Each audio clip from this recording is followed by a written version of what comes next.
સ્ત્રીની બુદ્ધિ માથાથી પગની પાની સુધી, ઉપરથી નીચે સુધી છે. પણ ઉપરવાળાએ સ્ત્રીને કામ હૃદયથી લેવાનું આપ્યું છે. જે દિવસે સ્ત્રીની સભ્યતા બુદ્ધિથી કામ લેવા મળશે ને, તે દિવસે આ પૃથ્વીનું ચાલવાનું બંધ થઈ જશે. આ જગતના સૌંદર્યનો આધાર છે ને, એ સ્ત્રી ઉપર છે. તમે અહીંયા થોડા ઘણા ભાઈઓ છૂટાછવાયા બેઠા છે, થોડા અહીંયા ઓલી બાજુ બેઠા છે, એમના બધાના શર્ટના કલર વ્હાઈટ, બ્લુ, બ્લેક, ક્યાંક ક્યાંક ક્યાંક ક્યાંક પીચ દેખાય છે. અને અહીંયા બેઠેલી તમામ બહેનોના કલર જો, ધારો કે અમે નક્કી કરીએ ને કે આજે અમારે બધાએ લાલ કલર પહેરવો, તોય તમે ભેગા થઈને અમારે એક હરખા લાલ કલર ન ગોતી શકો, એટલું વૈવિધ્ય અમારા રંગોમાં છે. એનો અર્થ એ છે કે પૃથ્વી પરના સૌંદર્યનો આધાર સ્ત્રી છે. તમારે જીવતા શીખવું હોય, તમારે જીવનનો રસ લેવો હોય, તમારે જીવનનો આનંદ લેવો હોય, તો જાણે અજાણે તમારે એક સ્ત્રીના શરણે જ જવું પડશે. એ તમને કહેશે. હવે તકલીફ એ થઈ કે સ્ત્રીને સમજાઈ ગયું, સ્ત્રીને કહેવામાં આવ્યું, પણ જાણે અજાણે જગત આખાને મજામાં રાખી શકતી સ્ત્રી પોતાને મજામાં નથી રાખી શકતી. અહીંયા બેઠેલી તમામ સ્ત્રીઓને ખૂણામાં લઈ જઈને સહેજવાર માથે હાથ ફેરવો ને તો એ ઢળી પડે એમ છે, રડી પડે એમ છે. અહીંયા બેઠેલી તમામ સ્ત્રી એક મૂંઝારો સાચવીને બેઠી છે. બધા એવું કે સ્ત્રીઓ બહુ મેકઅપ કરે, સ્ત્રીઓએ મેકઅપ કરવો પડે. જે દિવસે સ્ત્રી મેકઅપ નહીં કરે ને, ત્યારે તો ઘરના ખોડાઓ ઉઘાડા થઈ જશે, ખબર પડી જશે કે આ ઘરમાં દુઃખ કેટલા છે. બ્લશ એટલા માટે કરવા પડે કારણ કે ઘરમાંથી રોઈને નીકળ્યા હોય તો કોઈને ખબર ન પડે કે આ ઘરમાં કંઈક તકલીફ થઈ હતી. છોકરાઓને કહેવું ન પડે. જેમ જેમ જેમ જેમ ઉંમર થાય ને, એમ પુરુષની આંખો છે ને ઝીણી થતી જાય અને સ્ત્રીની આંખો પહોળી થતી જાય. સ્ત્રી વિસ્મયથી જોઈ શકે કે આટલું કર્યા પછી પણ કશું હાથમાં ન આવ્યું. જે દિવસે સ્ત્રી પોતાની સંવેદનાઓ વેચી અને બુદ્ધિ નામના પદાર્થથી માત્ર જગત જોવા મળશે ને, ત્યારે એ પણ આવી જ મૂંઝાવાની છે ને અથડાવાની છે. ઉપરવાળાએ બે જુદી જુદી પ્રજાતિ બનાવી છે. એનો અર્થ એ છે કે બંને પાસેથી જુદા જુદા કામ લેવાતા. મકાન એક પુરુષ બનાવી શકે, પણ ઘર એક સ્ત્રી બનાવી શકે. તમે આવડી મોટી જમીનમાં મુઠ્ઠી દાણા નાખો ને, મુઠ્ઠી જ, તો 10 ગુણ ભરીને તમને બાજરો પાછો મળે એક સિઝન પછી. ચક્રવૃદ્ધિ વ્યાજની આખી કલ્પના જ એક સ્ત્રીને જોઈને આવી છે સભ્યતામાંથી. સ્ત્રીને તમે ક્ષણ આપો એ તમને સંતાન આપે, સ્ત્રીને તમે ઘર આપો એ તમને મકાન આપો એ તમને ઘર આપે, ગાયને તમે ઘાસ આપો એ તમને દૂધ આપે, ધરતીને તમે કણ આપો એ તમને મણ આપે, તમે થોડુંક સન્માન આપો તમને અઢળક આપે, તમે થોડોક પ્રેમ આપો તમને અઢળક આપે. એનો અર્થ એ છે કે જે આપશો એ સવાયું થઈને પાછું આવશે. તમે ગુસ્સો આપશો એ ડબલ આવશે. ફેક્ટરી ડિફોલ્ટ છે, બધું ડબલમાં જ મળશે. આટલું અમારી મમ્મીને કીધું, તમારા મમ્મીને 3 ગણું સાંભળવું પડશે. જે સાંભળવું હોય, જે બોલવું હોય એ જ બોલજો. આ જગતની શાંતિનો આધાર પુરુષ માટે આખી પૃથ્વી છે. એ વસુદેવ કુટુંબકમ છે. આખી પૃથ્વી મારું ઘર છે, અને સ્ત્રી માટે એનું ઘર આખી પૃથ્વી છે. બેના જીવનમાં બહુ ફેર છે. પણ જો સ્ત્રી આટલી બધી મહાન હોય, જો સ્ત્રી પાસે આટલી બધી સંવેદના હોય, જો સ્ત્રી આટલી બધી સક્ષમ હોય, તો આટલો બધો સ્ત્રીનો વિરોધ શેનો છે? ક્યાં તકલીફ ક્યાં થાય છે? એવો કયો હુંકાર છે કે જેના કારણે સ્ત્રી હોવા છતાં પણ, આટલું હોવા છતાં પણ એને નજરઅંદાજ કરવામાં આવે છે? અંગત રીતે મને જો કોઈ પૂછે તો હું એક જ કામ કહું, જીભ. જીભ. અમારા બાળકો છે ને, સ્પેશિયલ બાળકો છે, તોતડું બોલે. એ બોલે ને તો તમને હસવું આવે. તોતડી જીભ છે ને, એ ઉપરવાળાની કોઈક કરેલી તકલીફ કયો, જે તમે કયો, એ ઉપરવાળાએ આપેલી અક્ષમતા છે. એ બોલે તો હસાય નહીં. તોતડી જીભથી કોઈક બોલતું હોય તો હસાય નહીં. પણ યાદ રાખજો, તોછડી જીભ છે ને મારીને તમારી વાત છે. અને જાણે અજાણે તોછડી જીભના કારણે જ આ જગતમાં પ્રોબ્લેમ છે. તોછડી જીભના કારણે જ. સ્ત્રીને નમ્ર વિનંતી છે, અહીંયા બેઠેલી દીકરીઓ હોય તોય તે, મમ્મીઓ હોય તોય તે, જે ભાષામાં પ્રશ્ન પૂછાય, કોઈ પણ ભાષામાં પ્રશ્ન પૂછાય, જવાબ તમે તમારી સંસ્કારિતા અને મીઠાશથી આપવાનો રાખો. અને એવી રીતે આપો કે સામેવાળાને બીજી વખત તમને પ્રશ્ન કરતી વખતે 100 વાર વિચાર થાય કે આને પૂછવું જ.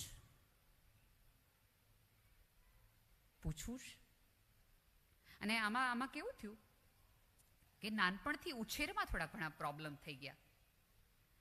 કે ઘરમાં નાનો ભાઈ હોય કે મોટો ભાઈ હોય અને મમ્મી પપ્પા બહાર જાય તો આખું ઘરમાં મમ્મી પપ્પા એવું કે જોજો ભાઈને કાંઈ થાય નહીં, ભાઈને કાંઈ થાય નહીં, ભાઈને કાંઈ થાય નહીં. અને જો બેન ઘરમાં હોય તો મમ્મી પપ્પા એક વાત કહેતા જાય કે જોજે બેન ક્યાંય જાય નહીં. પછી છોકરાએ નક્કી કર્યું પુરુષોએ કે આપણું કામ શું છે તો કે આ ક્યાંય જાય ને એનું ધ્યાન રાખવાનું. અને છોકરીના મગજમાં શું થાય કે આ પુરુષને કાંઈ થાય નહીં. ભાઈ રડે તો એને શીરો કરી દેવાનો, ભાઈ રડે તો એને ઢીંગલી કરી દેવાની, ભાઈ આવે તો એને તરતા કરી દેવાનું, કારણ કે ભાઈને કાંઈ થવું ન જોઈએ. સભ્યતાએ સમજાવ્યું નહીં કે થાય તો બેનને પણ. અને આપણને સમજાય નહીં કે અહીંયા અત્યારે નાના બે ભાઈ બહેન હોય, અહીંયા પ્રસાદીમાં મમરા મળે, એ રંગવાળા મમરા પરસેવાવાળી મુઠ્ઠીથી જે બેન પોતાના ભાઈને દઈ જતી હતી, ભાઈ તું ખાઈ લે, એ જ ભાઈ બેન મોટા થઈને કોર્ટ કેસમાં કઈ રીતે જાય છે, છૂટા કઈ રીતે પડે છે બે ભાઈ બેન. હું બહુ જ શ્રીસવતમાં માનું છું, એમ્પાવરમેન્ટમાં માનું છું, બધી જ વાત સાચી, પણ એક અંગત રીતે વાત કરું કે જો તમારે તમારા પિતાની પ્રોપર્ટીમાંથી ભાગીદારી જોતી હોય તો માતા પિતાની ફરજમાં પણ તમારે ભાગીદારી નોંધાવી પડશે. આપણે એવું છે કે મમ્મીનો સેટ જોઈએ છે, પણ મમ્મીનો પગ ભાંગે તો કે એ તો ભાભીએ કરવાનું ને એની ફરજમાં આવે. અને મમ્મીઓની મોટી પ્રોબ્લેમ છે કે તમારી ગમતી સાડી, ગમતો સેટ, ગમતી તરત દીકરીને આપે. 3 વખત દીકરાની વહુ એમ કીધું મમ્મી મને તમારો બહુ જ ગમે છે, મમ્મી તમને બહુ આમ ગમે છે, તો તરત દીકરીને આપે. અને જે દીકરાની વહુ તમને આજીવન સાચવવાની છે એ દીકરાની વહુને તમે શું આપો? અને એક વસ્તુ યાદ રાખજો, તમારા ગયા પછી લોકર એને જ ખોલવાનું છે. એના કરતા તમારી હાજરીમાં ખોલી દો. દર જન્મ દિવસે ને એનિવર્સરી આપો. 3 જણાને કહે તો ખરી મારા શ્વાસનો સ્વભાવ એટલો સરસ, દર વખતે કંઈક નવું દે. જેની સાથે રહેવાનું છે એને સાચું. અને અત્યારે તો લગભગ શિક્ષણનું મહત્વ છે. દરેક દીકરીઓ ભણેલી છે. તમારા ભણેલા અને કેળવણીનો અર્થ એ છે કે જો તમારી મમ્મી આપે તો ભણેલ દીકરી તરીકે તમારી ફરજમાં આવે, નણંદ તરીકે, કે તમે તમારી મમ્મીને કહો મમ્મી ભાભીને આપ, હું તારા પગ નહીં કરવા આવું દબાવવા, કારણ કે મારે તું માંદી પડીશ ને આવવું હશે ને તો એક જણને પૂછીને આવવું પડશે કે હું જાઉં, તો એ તરત એમ કહેશે કે 2 દિવસમાં આવી જજો. હવે એ જ વ્યક્તિને 40 વારનો પ્લોટ લેતી વખતે વિચાર ન આવે કે પ્લોટ તો લઈ લઈએ છે સસરાનો, પણ જ્યારે ત્યાં જરૂર હશે, કોઈક તબિયત બગડશે તો મારે જવું પડશે. એક વસ્તુ યાદ રાખજો, ફરજો તમે નિભાવી શકતા હો તો જ તમારે અધિકારની માંગણી કરવી જોઈએ, નહીં તો નહીં. ફરજ સાથે અધિકારો સાથે આ બંને એકબીજાની આગળ પાછળ છે, એક પાસે જોડાયેલા છે, એકબીજાની સાથે રહ્યો. મીઠાશ જીભમાં એવી રાખો, તમારી હાજરીના કારણે કોઈકને મજા આવી જોઈએ. તમે જો મને કેટલી એવી સ્ત્રીઓ હશે કે જેણે આખા કુટુંબના અથાણા એણે જ બનાવ્યા હશે. કેટલા બધા બા હશે જેમ કહેતા હોય કે ભાઈ ગમે એમ કર, મારે મોટા કાકી જેવું અથાણું કોઈનાથી ન થાય, મોટા કાકી જેવું અથાણું કોઈ. પછી મોટા કાકી આજીવન અથાણા જ બનાવ્યા રાખે ને બહાર બધાય મજા કર્યા રાખે. ઘણા લોકો આપણા વખાણ કરી કરીને આપણી પાસેથી કામ કઢાવી લેતા હોય. અને બહેનોને વખાણ સાંભળવા બહુ ગમે, બહુ ગમે, એટલે બનાવ્યા રાખે. એક વખત એક સરસ હોશિયાર દીકરાની વહુ, અને જે હોય ને આવે ને બધાને એમ કે મારા મમ્મીજી જેવી રસોઈ કોઈનાથી થાય જ નહીં, થાય જ નહીં. એટલે મમ્મીજી હવાર હાજર રસોઈ જ બનાવી રાખે, કારણ કે સાંભળવાનું. ફળિયા મારા સાસુ જેવા કોઈ વાળી જ ન હો, કે એના જેવું આંગણું કોઈ ચોખ્ખું રાખી જ ન. એટલે સવારમાં ઉઠીને સાસુ વાળી નાખે. જેમ કરો, કબાટ મારા સાસુ જેવો કોઈ ગોઠવી જ ન શકે, એના જેવી ગોઠવણ જ ન થાય. એટલે એ બિચારા સાસુ કરે. છોકરો બુદ્ધિશાળી હતો, એણે એની મમ્મીને કીધું કે આ વખાણ કરી કરીને તારી પાસેથી બહુ બધા કામ કઢાવી લે, તો ધીમી ખમ. એ કહેતો તો શું કરવું? એ કે કાલ આપણે સવારે તું જ્યારે સાવણો લેતી હોઈશ ને, ફળિયું વાળતી હોઈશ, ત્યારે હું તારા હાથમાંથી સાવણો લઈ લઈશ અને એમ કહીશ કે બા તમારે આ ઉંમરે વળાય. એટલે હું વાળવા માંડીશ ને, હું વાળીશ એટલે તને શરમ આવશે જ ને, એટલે તરત આવશે લાવ હું વાળ નાખું, લાવ હું વાળ નાખું, પછી આપણે બે અંદર આવી જશું. એ કે આ એક્ટિંગ પ્રમાણે બીજે દિવસે સવાર પડી, 7 વાગે સાસુએ સાવણો લીધો, સાસુ સાવણો વાળવા માંડ્યા. અને તરત દીકરો બા બા તમે નહીં, આ ઉંમરે તમારે કરાય, અમે આવડા જુવાન જેવા બેઠા હોય. અને પતિએ સાવણો, દીકરાએ સાવણો હાથમાં લીધો. એટલે દીકરું સાસુ કે ના બેટા, અમે બેઠા હોય તારે થોડો સાવણો લેવાય, બે ઘરમાં સ્ત્રીઓ હોય તારે સાવણો લેવાય. આવી રગજગ મા દીકરા વચ્ચે ચાલતી હતી. બહુ સરસ મજાનો સાડીનો છેડો ધાક દઈને આવીને કીધું, બાધોમાં વારા રાખો, એક દી આનો વારો, એક દી વારો. કામ હાટું હું બાધો છી કે કામ હાટું બધા થશે કે ઘરમાં કંકાસ કામ માટે હોય, વારા કાઢ હોય કે આ વારો લઈ લેવાની આખી ફિરાકમાં આખી સભ્યતા છે. વારો દેવા વાળામાં રાખો. સાહેબ એવા બનો કે કોઈકને કંઈક કહેવું હોય ને તો એને પહેલો તમારો નંબર અને તમારું નામ યાદ આવે. આ તો કેવું થાય છે ખબર છે, ક્યારેક કુટુંબમાં કોઈક વાત કરવી હોય, કોઈક વિચારણા કરવી હોય ને તો 10 જણા ભેગા થાય કે ઓલા બેન ન હોય ને તો આપણે કરી લઈ વાત. તમારી ગેરહાજરીમાં કોકને રાજી થવાનું મન થતું હોય એનો અર્થ એ છે કે તમને જીવતા નથી આવડ્યું. તમારી કોઈ પ્રસંગમાં રાહ જોવાય, કોઈ કુટુંબમાં નિર્ણય લેવાનો હોય, તેમ કે ફલાણા ભાભી આવે તો આપણે આ મહત્વનો નિર્ણય લઈએ, એવું તમે જીવી શકતા હોય, એવું તમે કરી શકતા હોય તો તમને જીવતા આવડ્યું, તો તમારી અંદરની સંવેદના સાચી. બાકી બધી વાતો. તમને ઘણી બધી વખત એવું થાય કે પુરુષો કઈ વાત ન કરે, પુરુષો કઈ વાત કરે. અને સૌથી વધુ પુરુષ સ્ત્રીઓને એક ફરિયાદ હોય કે ખબર નહીં કેટલું કમાય નહીં, આપણને ન ખબર હોય, મમ્મીને બધી ખબર, જાણે આપણે વાપરી ન નાખવાના હોય. એટલે આપણને એવું થાય કે આપણને કમાણી કે નહીં, પણ ક્યારેય વિચાર આવ્યો કે પુરુષો કેમ પોતાની એકચ્યુઅલ ઇન્કમ કહેતા નથી? કારણ કે પુરુષને બહુ ભવિષ્ય દેખાય છે, એને ખબર છે કે આર્થિક તકલીફો શું છે. હવે ધારો કે આજે એમ કે આજે 5,000 ની બદલે 10,000 આવ્યા છે, એટલે આપણે પહેલું વહેલું શું કહીએ, તો હવે કલર કરાવી નાખો, 2 વર્ષ થયા ઘરને. પછી ઓલા ભાઈને એમ થાય કે હાલો ચલ કર નાખે. બીજા મહિને એમ કે આ વખતે 15,000 આવ્યા, હવે આ વખતે મને મંગળસૂત્ર કરાવી દો, 2 વર્ષથી હું વાહે પડી છું કે આ મારે કરાવવું જ છે, આ મારે કરાવવું જ છે. એટલે ઓલું જે સેવિંગ કરવાનું હતું એની બદલે ખર્ચાની એક યાદી બનતી જાય છે. પણ એની બદલે એ તમને આવીને તમારા હાથમાં મૂકી શકે. દરેક વખતે આવું હોય છે એવું મારી કોઈ કહેવાની દલીલ નથી. રાધર આપણને બધાને ખબર છે જે દિવસે મોદી સાહેબે નોટબંધી કરી ત્યારે કાળું નાણું ભાઈઓ કરતા બધું બહેનો પાસે નીકળી હતી. એનો અર્થ એ છે કે અમારી બેંક મોટી છે તમારા બધા કરતા. ધીમે ધીમે સાચવતા થઈ જાય.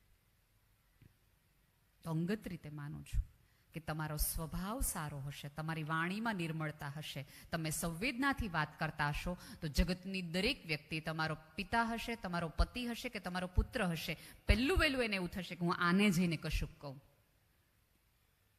પણ આ બે વચ્ચે માથા પુરુષ ફસાય છે ક્યાં ખબર છે? છોકરીને એવું હોય છે કે મારા હસબન્ડને બધી મને જ વાત કરવી જોઈએ, બીજા કોઈને કરાય જ નહીં. અને ભાઈઓને એના મનમાં એવું કઈ છે જ નહીં કે આને કરવી ને આને ન કરવી. એ ખરેખર એને બે આ કોઈ બેલેન્સ બહુ સરસ રીતે કરી શકે, બધાને એને કહેવું જોઈએ. પણ એ રિએક્શન આવે ને પછી નક્કી કરે કે આને નો વાત કરાય, આ તરત વાયા વાત બર જતી હોય છે. અને ત્યારે ધારો કે દીકરો છે એ પ્રેમથી હૂંફથી પોતાની પત્નીની કશીક વાત કરે છે, ત્યારે તરત જ કાં હવે બધું ન્યાજ તાર કહેવાનું, આવડામાં તમે આવડા કર્યા. અને એક ધારો કે પહેલા દીકરો છે એ ટુવાલ ન સૂકવતો હોય અને લગ્ન પછી સૂકવવા માંડે એટલે આપણે તરત કાં સીધા થઈ ગયા ને, અમે તો કઈ કઈને મરી ગયા હતા. ધારો કે છોકરો છે એ રીંગણાનું શાક ન ખાતો હોય અને દીકરાની વવે રીંગણાનું શાક બનાવ્યું હોય તો આપણે 2 વખત ના પડે કે ઈ નથી ખાતો રીંગણાનું શાક, ઈ નથી ખાતો, એટલે વહુ એમ ખાય હે નો ને મનમાં, એટલે એ બનાવે રીંગણાનું શાક અને ભાઈને એવું થાય કે હવે નવું નવું છે ને આપણે ક્યાં અત્યારે કેવું, એટલે ખાઈ લે. એટલે પહેલા જ કોળીએ આપણે, કાં તું તો ખાતો નહોતો, 2 શાક અમારી આગળ કરાયો, સીધો થઈ ગયો. આ સમયે એક સાસુ તરીકે તમારે એ કરવાની જરૂર હતી કે કરવું જોઈએ કે ભાઈ દોસ્ત તને અભિનંદન છે, જે હું 20 વર્ષમાં 25 વર્ષમાં ન કરાવી તે 2.5 મહિનામાં કરી દીધું. અને બીજું કે આપણાથી હચવાતો નહોતો ત્યારે જ પરણાવ્યો હતો ને, ત્યારે તો પરણાવ્યો હતો. તમે જો આજે પણ તોફાની છોકરો હોય, હાથમાં ન રહેતો હોય, કાંઈ પણ ન રહેતો હોય તો આખું કુટુંબ એમ કે લગ્ન કરાવી દો ને બધું સીધું થઈ જશે. એનો એમ અર્થ એ છે કે બધું સીધું કરવા માટે એક સ્ત્રી જોઈએ. હવે જો તમારી સાસુ તમને આટલી સપોર્ટિવ હોય, તમને એમ કહી શકતી હોય કે વાહ દોસ્ત અમે ન કરી શક્યા તું કરી શકતી હોય, તો એનો ગર્વ લેવો જોઈએ. પણ એનું અભિમાન આવી જાય ને પછી કેમ હવે તમારે બધું મને જ કહેવાનું, એવું નથી. અત્યારે 2 પક્ષ છે. પહેલા સાસુઓ મૂંઝારાતી. મેં હમણાં જ એક વખત એક વાત કરી હતી કે બધા એવું કહે છે કે અત્યારની છોકરીઓની બહુ ડિમાન્ડ છે, બહુ ડિમાન્ડિંગ છોકરીઓ થઈ ગઈ છે. પણ મારું એવું કાંઈ માનવું નથી. સાસુઓની બહુ ડિમાન્ડ છે. સાસુઓને છોકરી ડાય જોઈ, સંસ્કારી જોઈ, રૂપાળી જોઈ, ઊંચી જોઈ, અંગ્રેજી બોલતી હોવી જોઈએ, સાચવતી હોવી જોઈએ, પ્રસંગોમાં આવતી હોવી જોઈએ, આટલી બધી શરત. અને દીકરીઓની એક જ શરત કે સાસુ ન હોવી જોઈએ. એક આ ન હોય તો બધું આપણે કરી લઈશું. ખોટો કોણ માથાકૂટ કરે? જો હવે તકલીફની એ વાત થઈ ગઈ છે, દુઃખ લાગે આપણને, સમાજની આપણે એક એવી સ્થિતિમાં આવી ગઈ છે કે બાયોડેટાની અંદર લખવું પડે છે આપણે બધાએ કે આ લોકોએ લગ્ન પછી તરત જુદું રહેવું પડશે. જે લોકોને ખબર હશે કે અત્યારે સૌથી વધુ પ્રોબ્લેમ છૂટાછેડાના એટલા માટે થાય છે કે 2 વ્યક્તિઓ વચ્ચે બોન્ડિંગ બનાવી શકે ને એવું કોઈ વડીલ ઘરમાં નથી. વડીલ હોય તો 2 જણને છાના રાખે અને ક્યારેક વડીલની હાજરીના હિસાબે તમે બોલવામાં કંટ્રોલ કરી નાખો. 2 શબ્દો ઊંચા અવાજે બોલવા હોય તેમ થાય પપ્પાજી બેઠા જ, મમ્મીજી બેઠા જ, નથી બોલવું. અને તમે બહાર જતા રહ્યો કે રસોડામાં જતા રહ્યો અને એટલી વારમાં તમારું મન શાંત થઈ જાય. પણ હવે કેવું થયું છે કે કાંઈ પણ નાની એવી ઘટના પણ દીકરીના ઘરમાં થાય અને દીકરી રૂમમાં આવે એટલે પહેલો મમ્મીને ફોન કરે, આજે તો મને મારા સાસુએ હા કહી દીધું. એટલે મમ્મી તરત જ અંદરથી કે જો બેટા એક વસ્તુ યાદ રાખજે, આજે સહન કરીશ ને તો તારે રોજે રોજ સહન કરવું પડશે. ધારો કે દીકરી છે એ લગ્ન પછી વહેલી ઉઠી જાય છે 7 વાગે અને મમ્મીનો ફોન જાય સવારમાં અને દીકરીને એમ કે બેટા ઉઠી ગઈ? દીકરી એમ કે હા મમ્મી ઉઠી ગઈ. અહીંયા તો કેવી મોડી સુઈ રીતે જોયું, મારી દીકરીને ઉઠી જવું પડ્યું. એટલે છોકરીના મનમાં કોઈ વિચાર પણ ન હોય વહેલા ઉઠી જવાનો, પણ એને તરત એવું વિચાર આવે કે હા સાસરે વહેલું ઉઠી જવું પડે. લે પછી પાછો 12 વાગે ફોન કરે, શું રસોઈ બનાવી? તમે જે શીખવાડ્યું હોય એ જ બનાવ્યું હોય એને. એ વખતે મારે દરેક મમ્મીઓને વિનંતી કે તમારી દીકરી ફરિયાદ કરવા માટે પણ કે એની સાસુ કેવી છે, એના સસરા કેવા છે, એની નણંદ કેવી છે, એનો દેર કેવો છે, એવી ફરિયાદ કરવા માટે પણ તમને ફોન કરે ત્યારે એક મમ્મી તરીકે, એક સ્ત્રી તરીકે તમારી ફરજમાં આવે કે તમારી દીકરીને તમે કહો કે બેટા આપણા ઘરની ફરિયાદ તું ઘરમાં કરી શકવાની છો તો તું ઘરની ફરિયાદ મને કર.